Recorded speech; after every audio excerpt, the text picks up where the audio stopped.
Hello and welcome back to the 4PL finals. We have Elohell versus Fnatic, and of course, we do have Sushi versus his own team, or his old team rather.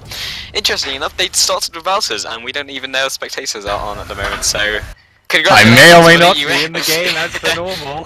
Who knows? Outstanding. What was that word we were looking at? Undecomposed commentator Spuddington. It is apparently a synonym of good. good. But Yeah. regardless, picks and bans were something we have, I think, missed for some reason. Yes. So it's looking like, Anivia, Nocturne, Shen, Ezreal, is it? Lulu, regardless. Malphite, Corki, Leona, Jace, and Gragas. Shushay Gragas. That's, Wrong. For those of you who don't know, Shushay when Fnatic were probably the best team around, sort of towards the end of Season 1, Shushay was kind of their star player, and he used to play AP Alistair, and he used to play Gragas.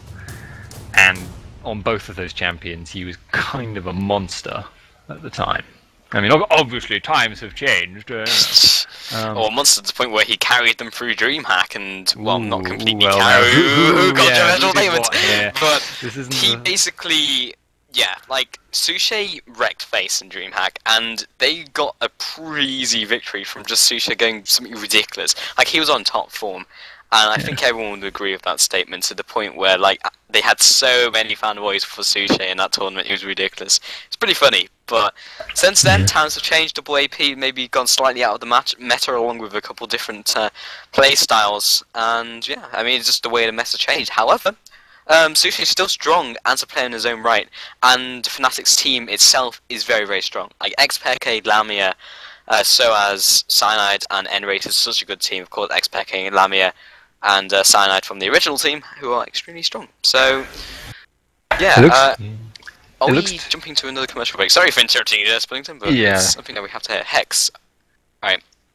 So, we've been live for about a minute, and now we're going off again. Bye. We'll be back in a couple of minutes for the commercials, and then we'll be back for Fnatic versus Elohell. See you in a bit. Stay tuned.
Hello and welcome back to the League of Legends 4PL Play for Fame Corsair Vengeance Cup July Finals in August. I am Pulse and I am joined by my undecomposed Jalgastus Buddington.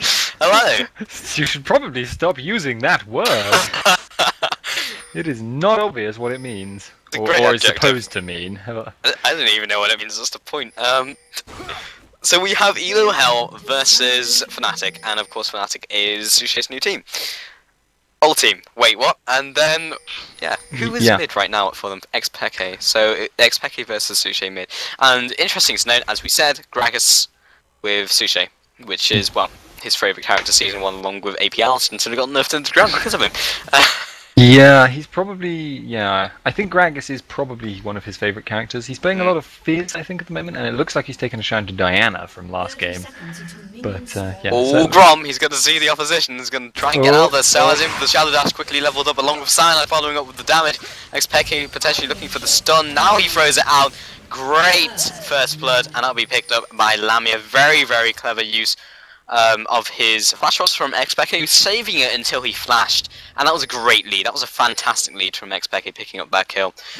And will he get something done on the kickers? Okay, juking that flash rods pretty well. And Taunt goes out by Sellers, bit of lag there as well. It's like, what? And then he will be like, yeah, OP lags. I think everyone got that one, so they will be backing off. Oh, that's fine. But what I'm seeing right now is Fnatic's team composition is split pushing and stalling, basically. They have Anivia, they have Ezreal, they have Lulu, and those three kind of form one group. What they form is basically the stalling group. Those characters are all very good at surviving when they're being dived, counter-pushing waves, and generally just holding on. Shen is a great split pusher. He can teleport down from whichever lane he happens to be in, or in the jungle or whatever, at any given time, and yeah, he can keep things pushing, and then teleport to the stalling team and join up with them.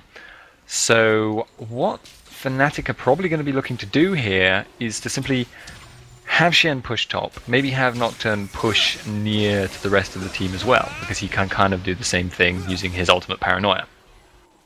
So, yeah, they've got like a globalized kind of split pushing team. It looks like Elohell have gone for a very hard engagement team. They've got Gragas, they've got Leona, they've got Malphite. They've got three of the hardest engagers in the game. And what that's going to be doing, or they'll be aiming to do, is to take that stalling team and just throw it in their face and dive them, or, you know, force objectives somewhere else, basically. They'll be wanting to be the ones dictating the pace of the game. And honestly, that is probably going to determine how this game goes. How well Elohell can dictate where Fnatic is allowed, when Fnatic is allowed to push. Yeah. Because if they fall behind and Fnatic is just constantly pressuring everywhere, Elohell is going to be in trouble. Yeah. But if they get to the point where they can just push, then push and dive objectives and all that, Elohell will win.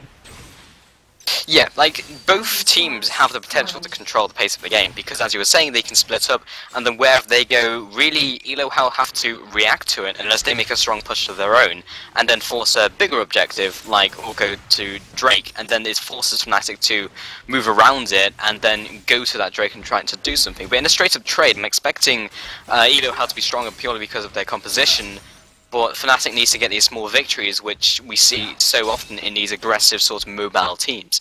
So it's whether they can actually get this done. Veggie looking for the gank onto bottom lane. Yeah, I think they realise he's there. Lancer's going to go out and actually engaging on him, looking for the kill onto Veggie. Going out with the Arcane Shift, and Ice Fantasy looking to do some damage in return, taking a lot of burst damage from Rated. Lulu doing work, Grom juking into the brush, he should be okay, I'm guessing. I mean, Veggie coming in from the side as well. Do have the wall. I'm not even sure if he realised that. Actually have the wall from Lamia. A Mystic Shot as well, just two more auto attacks will finish that one off, not getting onto Corky nor that Malphite. Meanwhile, at top, that will be the kill onto Kickers from Soaz and Cyanide. Action all over the map, very quick into the game. Yeah, that was synchronized ganking. It's an Olympic sport, you know. But yeah, there's not really much to say, honestly, about that gank at bottom. Like, what? Thought. I don't have one. Okay, go back to thinking about thoughts. But, right now, the Fnatic bot lane is a long way ahead. They are, what, level 4 to Elohell's level 3. And they'll be going back, and they have kills, and they have a lot more gold to their team, and they're ahead on CS. So, that lane right now really needs some pressure from Malphite, because otherwise they're almost certainly going to end up falling behind. What Leona likes to do as a support is to force engagements which her team will win. So she'll jump into it and they'll have a lot of burst on their side. But in the event that you're behind, all she can do is force engages that you will lose, which is really not a good thing, because if you're forcing that engage, obviously you're going to die, and then you'll fall even further behind. And if she's not forcing engagements, Leona honestly doesn't bring much to a team. Like, she doesn't do much for your bottom lane. She'll just sort of stand there and occasionally block a mystic shot or two with her face. Yeah, and she doesn't have a straight-up shield like Diana, so she's basically weak Diana, but with extra gap close. It's kind of interesting how they've designed those two champions to kind of be similar, but kind of not. There's an interesting thing, but yeah, I just realised it's kind of like that classic bull matador thing where you have, well, Fnatic being the matador trying to go around them and stop the bull from charging into them, and that's what they have to do. They need to force these engages, but they're not going to be able to force those engages, and you could basically compare Leona and say she's a metaphor for the entire team. They want to go for the engage, but if their team can't follow up, then Fnatic's just going to beat them, and that's what they're doing already early into the game, looking for the initiations. But if Fnatic pull ahead early, then what are Elohell going to do in return? Honestly, they still have a lot of playmaking power. They still have, like, when you have this level of hard engage, when you have 3 ultimates on your team which can start a fight in your favor so quickly and so hard, they always have the capability to catch someone out and to, you know, make plays based off that. But yeah, if they fall too far behind, they're going to be in serious trouble. Yeah. And once they reach a certain point, Fnatic just have to play cautiously and they'll win. That's the thing. They just have to never be caught in like a 3v5. Yeah, and Lamia looking to go onto Ice Fantasy. Very low health. Valkyrie's out of there, flashing up red. Grom also forced to go back as well. But yeah, it just goes back onto our point. It's like, what are you going to do? You have the base damages and you need to utilize them. If they're losing early, then they have a very small window of opportunity to make those plays. And if it scales into late mid-game to late game, then Fnatic, as you said, just needs to stall. Meanwhile, Susha looking to do some damage onto Seoaz. Shadow Dash is interrupted by explosive Kasana coming in from that as well. Seoaz will surely fall from the Ignite. Kickers coming in from the side has been feared. And Susha just stopping that from happening. Really flopping onto Cyanide, and I like using that term, and Kicker's just following with some more damage. Expected coming in from the side, however, Kicker's completely out of mana. Will he trade? What will he do? Nice juke from the Flash Frost, just when it goes out will miss. And Susha looking to do some damage in return, but I don't think any kills will happen. Kicker's got to be careful, but Veggie coming in from the side, it's unstoppable force goes down. Cheese Wheel and Fist of Fury, got to be careful with tanking the turret. However, Cyanide will also fall from Susha. Kickers will fall to Peke. Veggie looking to be in a precarious position. Body flop once again, and that's the double kill for Susha. The power of Susha's Gragas already coming into play. And they've pretty much evened that one up. That's pretty good. Yeah, and this is what Gragas, and by extension Susha, really wants to be doing quite early. Gragas doesn't have amazing late game scaling, but his mid game is phenomenal. He has enormous amounts of damage that he deals, and great, you know, initiation from that explosive cask. So if he's got 3 kills already and more farm than his counterpart, his presence in team fights will be trying to happen around now. For instance, if Elohell were going to try and force Dragon now, Susha would be such a big player in that scenario. I mean, his ultimate is what? Let me just check this. 265 damage in a very large AoE. That seems like a low number. Hang on, what's going on here? Yeah, it does, because I know like Orianna has about the same, and everyone was like, Orianna's got low damage, but Gragas is one of those characters with that AoE of ultimate which deals massive damage. Almost 300 damage. He's just picked up the the cage-looking pick as well, so he's got extra damage on that one. But yeah, I know what you mean. It seems lower than what it seems to deal to your face areas. Yeah, maybe it's just because it's such a large AoE that it's deceptive, but like it's also possible that the tooltip is bugged for some reason, because that happens quite often. But you know, it seems to me that his Q is actually doing more damage than his ult, which just doesn't seem right to me. But maybe once he hits level 11, it'll be a different story. But you know, yeah. Even so, he's still going to be doing, you know, a lot of damage, having a lot of presence, and just generally being very, very dangerous. Yeah, like an AP Gragas Fed is one of those characters which can stop your entire team from doing an objective, which is unlike some of the AP carries that you can get fed. But Gragas is definitely one of those which can just stop you in your tracks, your entire team, with the displacement. He's got a lot of utility with the damage as well. He can pick people off, pop the explosive cast. Doesn't help if he misses all of his skill shots on Peke though. Like he somehow missed the explosive cast, and well, missed the Q as well because he was trying to lead him into it with the explosive cast, but. Yeah. Good juke from XPK. Yeah, this is part of the problem with Gragas. Oh, Paranoia going down on Suzushi. Will land the fear as well. XPK looking to do some damage. Hit the Frostbite as well. And Software Force goes on to Cyanide. Suzushi looking to follow some more damage. Body slams out of that one. And just following it after. No one really has sustained DPS, so it's just like waiting for those gills to come up and make Larens himself. Very nice.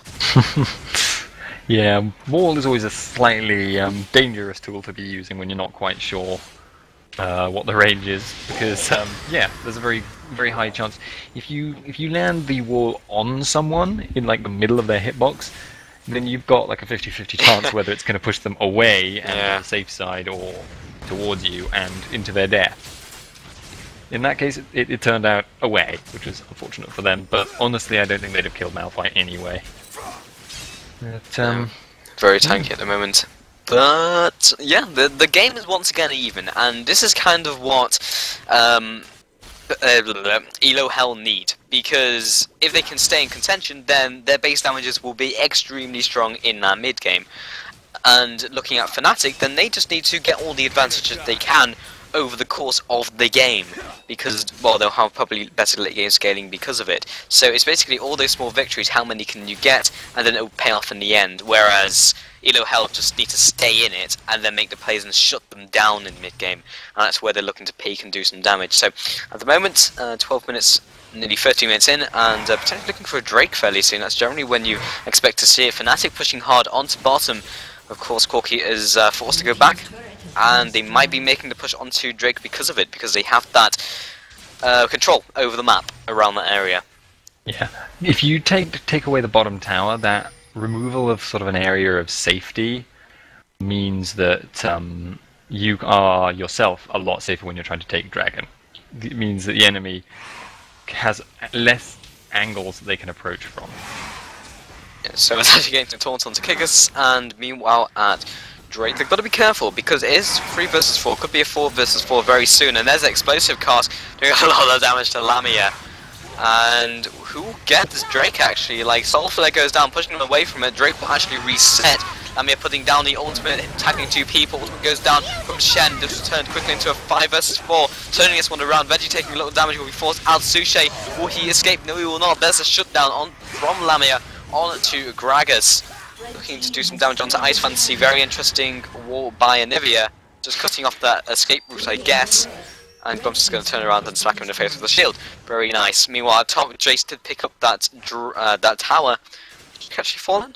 Yeah. Who did Drake fall to? Pretty sure Fnatic got it. Right. Okay. Especially judging from their goal difference right now. Yeah. But yeah, you know, that probably works out in Fnatic's favour. Yes, they lost their top tower, but that area of safety that I was talking about, it doesn't really apply so much to top, because the only objective in the top half, well, I mean, apart from buffs, which, yes, they matter, but not that much, Baron is Baron, and by the time Baron actually spawns, and even more so by the time Baron is a reasonable thing to be doing, a tier 1 turret doesn't really act as a zone of safety anymore. It doesn't allow you any kind of control because people will just dive it with impunity. They'll have the health and the armor by that stage that it's just easy to do. So, yeah. But that is always the danger when you are a Shen. If you're pushed to your tower and you teleport down somewhere else, your opponent can just push down your tower and give you a lot of pain. And again, this is one of the things about Shen. If he falls behind a bit, and there's someone on the enemy team that can duel him that isn't the AD carry because the AD carry is too valuable, then he's not achieving much by split pushing. If Jace gets to a point where he can just say, right, I can 1v1 Shen more or less indefinitely, then Shen can split push all he wants. And yes, when I say 1v1, I mean for Jace to be pushing up to his tower and still 1v1ing him. So if Fnatic tries to force a fight and then have Shen teleport down, and Jace is in a position to keep pushing, basically, it makes Jace very it makes Shen. Sorry, I'm just tripping over all my words at the moment. It puts Shen into an awkward position, basically. I'm just gonna abort this sentence. It's not gone well. We will live on and remember you sentence. You will make a comeback at some point in the future. But I know what you're saying. Basically, if Shen pushes and he can't duel the person they send, then they'll stop him at the turret. And then what? You can't carry on pushing. Okay, then you can teleport out, but then the other person's just going to come along as well. Also countered by high mobility, because if you have someone else with high mobility, then you teleport, I'll teleport as well. And who do they have on their team who can kind of... I mean, Jace is pretty fast. Acceleration gain and the extra movement speed with his passive, obviously, on his ultimate. He can move to an objective fairly quickly, especially if it's Baron, depending on where Soaz chooses to push. But definitely, if his team falls behind as well... Sushi actually going on to Soaz, but I'm not convinced he can do that much damage. But yeah, if his team falls behind as well, split pushing really isn't an option, because they're going to be pushed in so far that it makes little sense to do the split pushing. He's a snowball champion in that respect, but if he falls behind, there's no real use to it. Shen is very strong, but in the right circumstance, the circumstance in which you're beating them. Yeah, he's a real capitalizer, basically. Yeah. He takes an opportunity. And Shusha is really aggressive. Yeah, he's angry. There. Angry fat man on your face. But yeah. Shusha is willing to throw his ult around like candy, to be honest, because the cooldown on it is very, very short, especially if throw your candy around? Huh, damn, it's a waste. I often throw candy. Oh dear. Yeah, it's 57 seconds, and I think Shusha is going to be picking up a Deathfire Grasp very soon. So the cooldown's going to go down to what, 45 seconds? That's not a long time. And actually, Elohell making a very strong push up top right now. Yeah, it's very interesting, and this is kind of going back to the bull and the matador. They make the push, the bull's rushing into them. How are they going to react? Are they going to try and swarm and take towers of their own? They can split push. They have a lot of split pushing capability with all the global ultimates. Synchronized recalling, Olympic sport. So Lamia pushing down bottom really hard. He's taking the opportunity. 5 people top. Well, yeah, I might as well push. Interesting what Fnatic are doing. They aren't like fanning out, looking to split push in their own way. Surprised they didn't try and just stop them and have Ezreal split push. I guess they didn't have the ability to, because right now Elohell are probably stronger than them in a straight up fight, especially a 4 versus 5. Prefer turret. Yeah. And Ad Dragon's back up now, which is going to be a bit of an issue for both teams, I think. Probably going to be looking to force that as soon as possible, though Lamia's going to go back, so I guess he'll be picking up a Triforce and will be right and ready for the actual fight when it comes. It's yeah, actually that's why, because they know Cyanide. No, that's dumb. But yeah, well they actually do know that Cyanide's in top jungle anyway, because there's a purple ward in Tribush. Yeah, and if you know that your the jungler isn't going to be at Dragon, then you are actually probably safe to recall. Streak coming up. It's up already, isn't it? Unless my game is bugged. Doesn't show on my screen. That's kind of interesting. 6, 9, should be 10, 12 seconds. Okay, my calculations. Well, fine. Everything I just said is completely invalidated. But, yeah, even so, yeah, both junglers, both junglers now have an oracles as well. I'm just going to make the whole dancing around, trying to get wards cleared a bit more difficult. Yeah, and once again, Shen is split pushing top. He has the ability to do so. When you're even, you can definitely do that. And looking for the engage here as well. Fnatic doing a lot of pain onto Elohell. And meanwhile, Soaz is pushing the turrets like it's 4 versus 5, but they have great poke.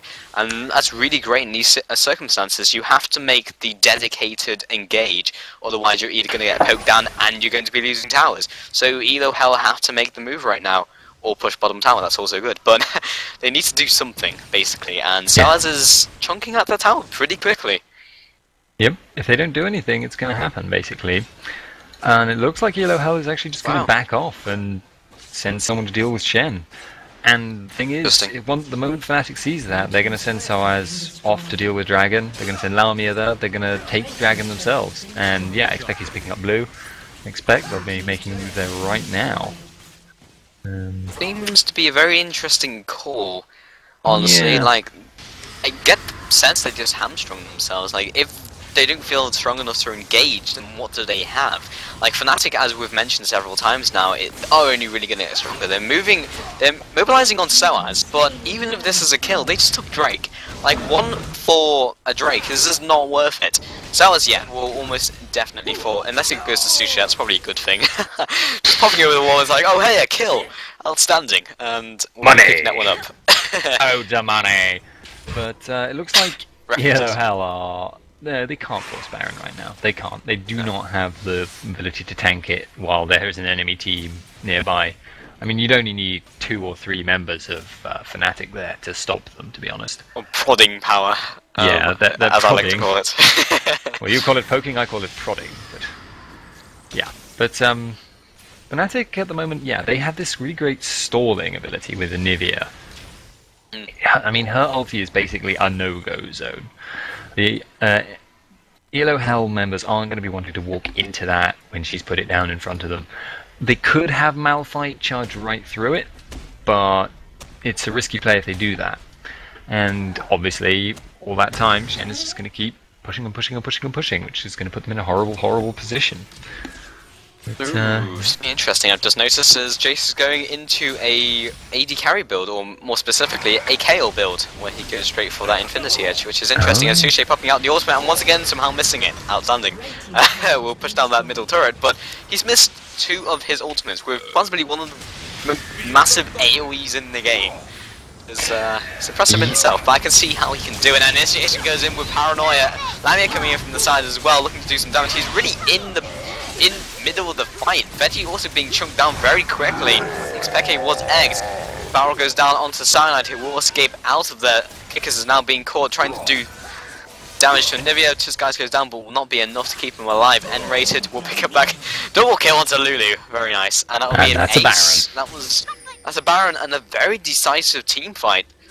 A very decisive team fight. They put all their burst onto Xpeke, and the bird just turns into an egg, and then nothing happened. Yeah, that's power of Anivia as well. Because if you do choose to dive her when she's stalling you, she can die and then egg, and then if you can't finish the job, she's going to be back up and destroying your whole team again, or stalling them or whatever, holding them in place. And I think Elohell weren't aware of how close Lamia was at that time. It was because of that they ended up taking a lot of poke, and then Lamia jumped in just as they were trying to engage. So they ended up getting caught confused, having to back off, and just could not get away. Took a huge amount of damage before the fight even started. So you can have all the hard engage in the world, but if you can't start a fight favorably, you're gonna lose. So yeah. Very unpleasant situation for them now, because they really can't. They probably can't even 5v5 them now. And Shen is most likely going to be pushing a lane. I don't know which lane, but it'll be a lane. It'll be where the rest of his team isn't. Yeah, that much is for sure. And honestly, it's interesting. Like, now I just put the Kickers build into the mix. I'm looking at the late game scaling, because as it was, we're looking at their mid game and we're saying, okay, that's stronger. They need to go for those team fights, otherwise they're going to fall behind. Having 2 AD carries or 2 with massive AD scaling, that gives you more late game scaling, and that's interesting. But Cyanide have a late game scaling composition, and with the control from Anivia, I see very little way for Elohell to do anything unless they make a big play. That's most likely going to come from Veggie and Gragas with those game-changing ultimates. Gragas' ultimate doing around 700 damage right now. That is the damage we were talking about. Though he has missed the last two, which is incredibly unfortunate, and did go a little ways as to making that fight not go in their direction. So Fnatic just sieging them right now, and they have the ability to do so, and I can't see Elohell stopping it. No, it's very difficult, and there's the Death Fire Grasp I talked about a while ago on Gragas though. And so now even without blue buff, his Explosive Cask has a minute cooldown. For an ultimate, that's very short. Yep. But again, if it's not up for the team fight, it doesn't matter how short of a time afterwards it's going to be. You'll get it. You're still not going to have it, and you won't be very useful in that fight. And Gragas does have problems with reliability. Yeah, and so especially if he's dead, Lamia coming in and will pick up the kill. Doesn't even need the paranoia. Cyanide just kill securing, man. Kill securing, and will be there and look very awkward. But that was a very nice pick from Lamia. Caught him and just stuck to him like glue. Of course, that's being courtesy of the Phage Box from his Trinity Force. It was very, very nice. And yeah, that was a pick. And now they're just going to push all day. Yeah, honestly, Shushe there, I'm not quite sure why he extended that much. I think he was trying to protect, I think it was Kikis, but my memory is failing me. I have a goldfish memory. But he was certainly trying to protect an ally there, and I think he overextended, honestly. He didn't need to go out as far as he did. But, you know, that's how it goes sometimes. Yeah, the situation is only going to get worse though, because you have Soaz, and funnily enough, he's bought an Ionic Spark for even more split-pushing power. Yeah. And he's now wailing on them, and they are doing nothing about it. We have Jace heading up top, and Leona's kind of around the area, but Soaz is chunking the tower very, very quickly. Shock Blast goes in, and does the fraction of Soaz's health. Get away! Get away from my tower! Hammer time! Oh. Kind of batting him away, kind of like a fly, and it's kind of amusing to watch, but Acceleration Gate has gone down. Expected coming in from the side, he does have the blue buff, interesting choice of wall, and we'll back off. Honestly, he just wanted them to stop pursuing Soaz with that wall. Just letting them know he was there. Though? It was sort of in their way, and from the angle she was at, there wasn't much she could do with the wall. I keep referring to it. I always refer to them as their characters' genders. So I'm sorry, XPK. Because you play AP, you're almost forever a female. Yep. Unless you're playing Carthus, which could in fact be a female. I'm not entirely sure, but it's a skeleton. It's very difficult to find out. But you could do skeletal anatomy, or right. So. Yeah, his an interesting sort of build choice thing about Shen, because his keystrike scales on his health, it opens up a lot of items that normally we wouldn't really consider viable on anyone, actually. Sunfire Cape and Ionic Spark are both items like that. Ionic Spark is honestly outclassed by Wit's End in almost all regards, but under the current circumstances, the one who is being sent to deal with him is Kikis, and Kikis is Jace, and he's doing physical damage. Therefore, magic resist doesn't do him any good. Health, on the other hand, does, because it increases his damage, and it increases his health. So, yeah, and his sustain as well, I think, because of Vorpal Blade and the way that works. But so as a result of that, for a weapon that increases his split pushing power thanks to its procs, as well as increasing his damage and his health, Ionic Spark actually works out pretty well. But whereas Wit's End wouldn't necessarily work as well under those circumstances. But right now he's actually going in for a fight. Kikis has got a great counter engage though. It's very difficult to stick to a Jace. If you have two gap closers or something that can stick for a prolonged period, like a Nunu Snowball, it's like, well, what can you do? He just walks back up to you, especially with high mobility. Sushi being chunked down. Massive ultimate from Sushi though. Lamia popping out the ultimate. Ooh, ooh, that was close, but. I expect it just pushing down bottom. They have this controlling team. You have Lulu, you have Anivia. That's pretty much all you need. And then yeah, and then you have Shen, and then you have the Paranoia, which is the vision control. Drake trying to trade off with N-Rated, who turns him quickly into a squirrel. So Fnatic will be sieging this bottom lane and all the turrets at the same time, and what can you do about it? Absolutely nothing. They have to force some kind of favourable engagement.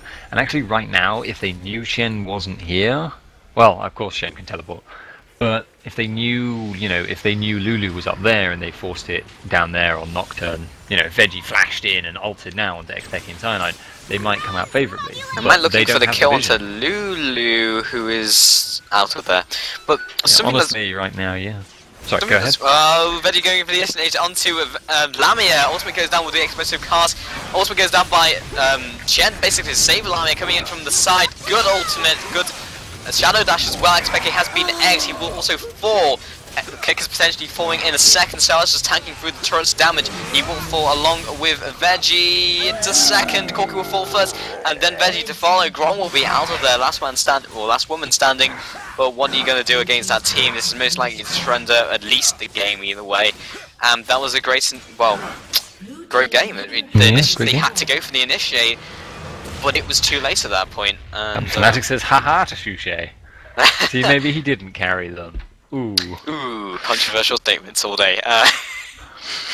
But yeah, for sure. Like, both teams are extremely great now. Like, no slight to either team. They're extremely good. But basically, Elohell didn't capitalize on their team comp when they needed to, and this goes down what we were saying at the start, really, when we were saying there's a very small opportunity where they can go in. There's a very small window of opportunity where they can actually win. Because if you're behind at the start, or even if they get a couple small victories, then it reduces it even further to the point where you need to go for that engage, and Fnatic with a high mobility comp can just shuffle themselves around, and you'll never get the engage you want to. Yeah, very difficult to engage on them, and they just had that stalling power, just couldn't reach them even with all the hard engages in the world. Yeah, definitely. So we'll quickly jump to a commercial break, and when we will be back, we'll be back in a different game, probably. So yeah, see you in a bit. Stay tuned, guys.